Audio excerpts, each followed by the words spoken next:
Bonsoir et bienvenue à tous. Les titres du journal.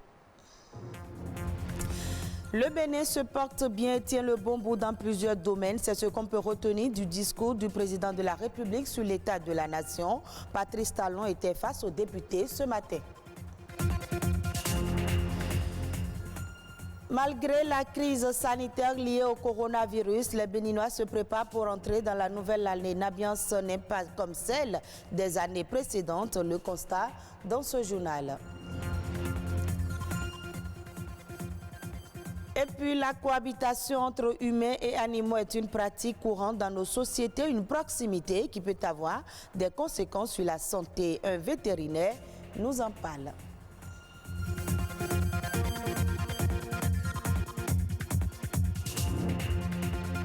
Le président de la République, Patrice Talon, a adressé aujourd'hui au peuple béninois son 5e et dernier discours de fin de quinquennat devant les députés à l'Assemblée nationale. À travers son message, le chef de l'État a présenté un bilan des résultats de sa gestion dans tous les domaines d'activité. Selon Patrice Talon, beaucoup de progrès ont été enregistrés et le Bénin accroît ses indices de performance. Retour sur les grandes lignes du discours du chef de l'État avec Patrick Adjagbodjo. Des avancées remarquables sont enregistrées dans tous les secteurs d'activité en 5 ans de gestion du pouvoir par Patrice Talon. À travers son 5e et dernier discours de fin de quinquennat devant les députés au Parlement, le chef de l'État a noté que le Bénin va bien sur le plan économique et la tendance des performances est haussière et résiliente. Notre environnement économique dispose désormais des atouts permettant l'investissement national et international, créateur de richesses et d'emplois. Notre port, notre aéroport, nos routes, l'énergie électrique, l'eau, l'Internet, nos infrastructures marchandes, tout cela en cours de développement et de modernisation, ajoutés à nos lois et règlements d'une attractivité sans pareille, sont pour nous autant de facteurs de développement économique désormais certains. Le sous-secteur des petites et moyennes entreprises, comprenant les artisans et les exploitants agricoles, bénéficie depuis peu d'importantes lignes de financement et de garantie mises en place par l'État. Le président de la République a fait observer que l'État béninois s'est investi depuis 2016 à offrir un emploi décent et durable à chaque Béninois capable de travailler, malgré le taux de chômage sans cesse croissant.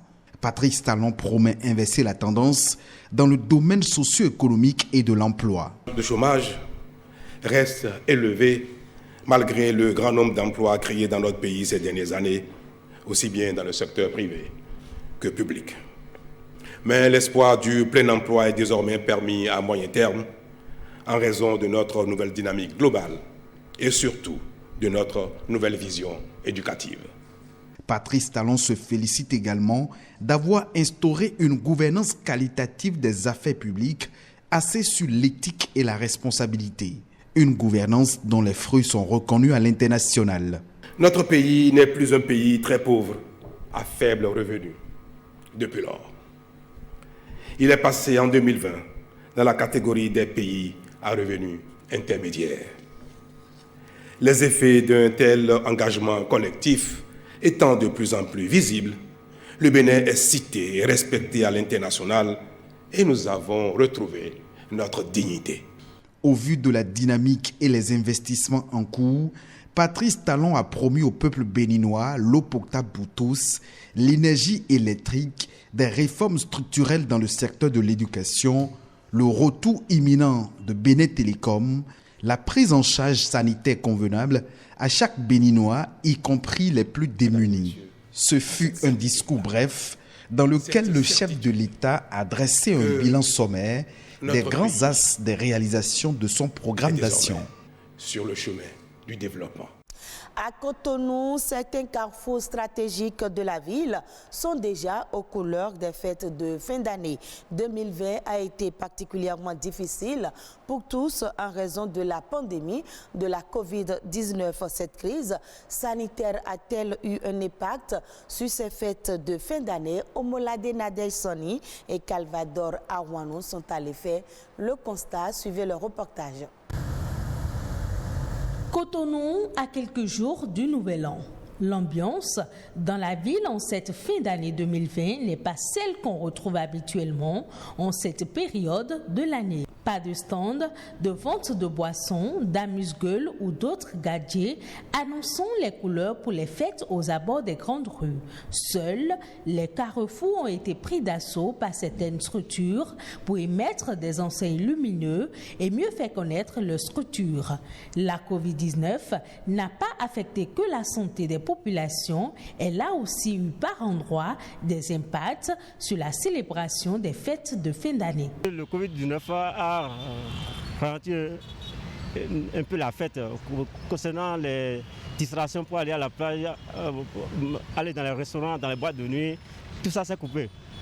Ce n'est pas de cette manière que les Béninois fêtaient. D'abord, ça a eu d'impact sur toutes les activités économiques au pays. Donc du coup, le pouvoir d'achat a baissé. Et sans l'argent, on n'arrive pas à bien fêter. Les gens font avec. Il n'y a pas eu d'ambiance dans la ville. Vu aussi que le gouvernement n'a pas encore levé les mesures préventives contre la Covid-19, les gens n'ont pas pu fêter. Il n'y a pas d'attroupement, il n'y avait pas de lieu de fête ouvert. Voir l'année nouvelle, malgré les moments difficiles traversés au cours de l'année qui s'écoule, est une grâce pour certains. Il faut donc oublier la pandémie pour un court instant. Bon, en réalité, la Covid-19 n'empêche rien. De mon observation, que les Béninois sont un peu têtus.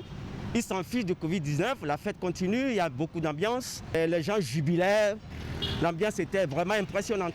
Bon, malgré la Covid, ce que moi j'ai constaté chez moi, dans ma zone, tout ça, là, les gens ont bien fêté.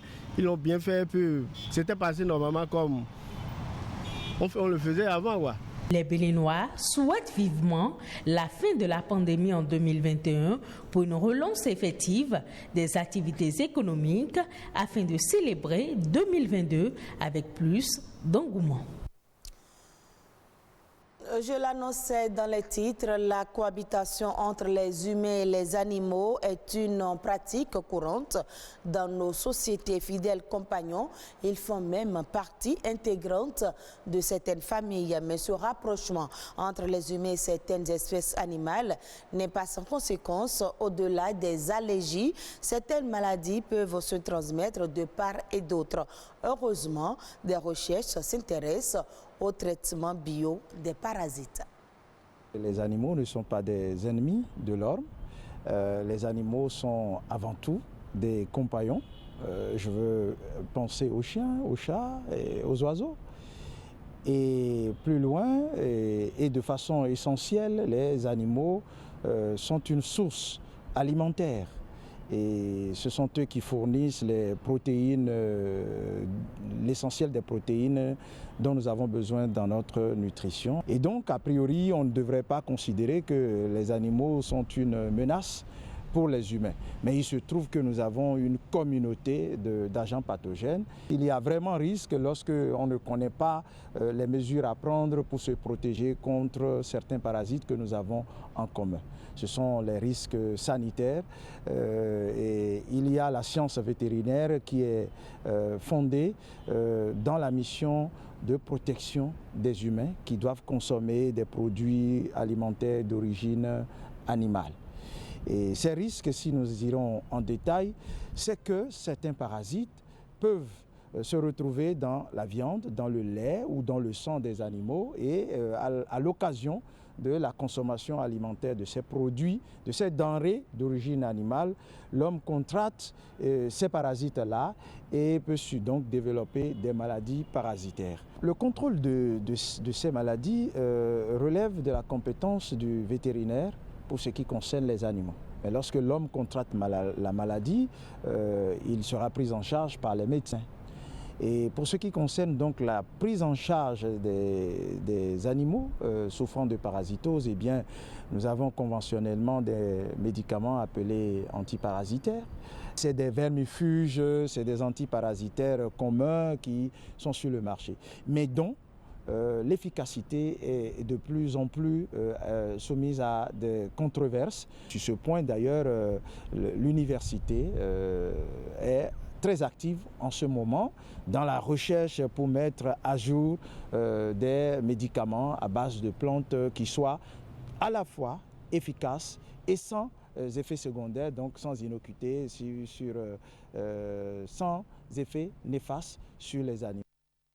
Du Bénin au Cameroun, 80% des véhicules importés sont âgés de plus de 10 ans par rapport à leur première mise en circulation et moins de 5% des véhicules sont acquis neufs auprès des concessionnaires locaux. C'est ce qu'on peut retenir d'un rapport de la Commission économique pour l'Europe et la Commission économique pour l'Afrique sur l'évaluation de la performance en matière de sécurité routière.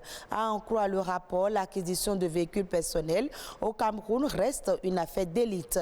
Une bonne partie de la population se contente alors de motos dont le coût d'achat neuf est d'environ 260 000 francs CFA. Là aussi, bien que ces motos soient généralement acquises neuves et soient d'origine asiatique, elles ne remplissent pas les normes anti-pollution et de sécurité. En Tunisie, dans la ville de Zazie, de plus en plus de jeunes émigrent vers l'Europe en quête d'un avenir meilleur.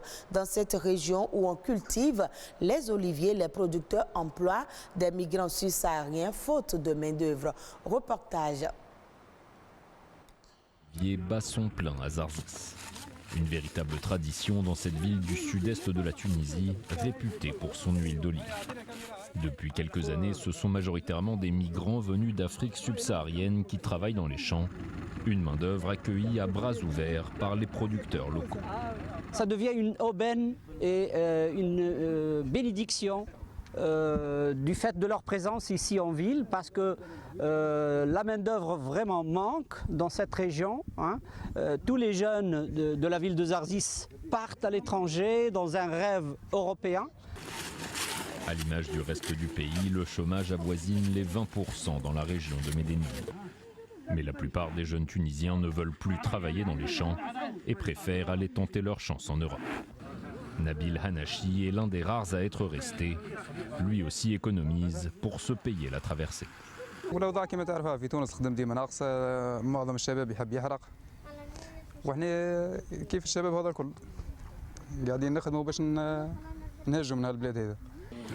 Une ambition partagée par la plupart des migrants subsahariens qui rêvent eux aussi d'un jour aller travailler de l'autre côté de la Méditerranée. Je suis arrivé de la Tunisie par la Libye. On essaye d'économiser comme on peut pour essayer de joindre l'Europe. Si leur regard reste porté vers l'Europe, de plus en plus de migrants disent avoir trouvé du bon travail et un accueil chaleureux à Zarzis et se demandent s'ils ne devraient pas plutôt rester. Retrouvez ce journal sur le www.oactb.bj. Merci à vous de nous avoir suivis et très bonne suite des programmes de BB24.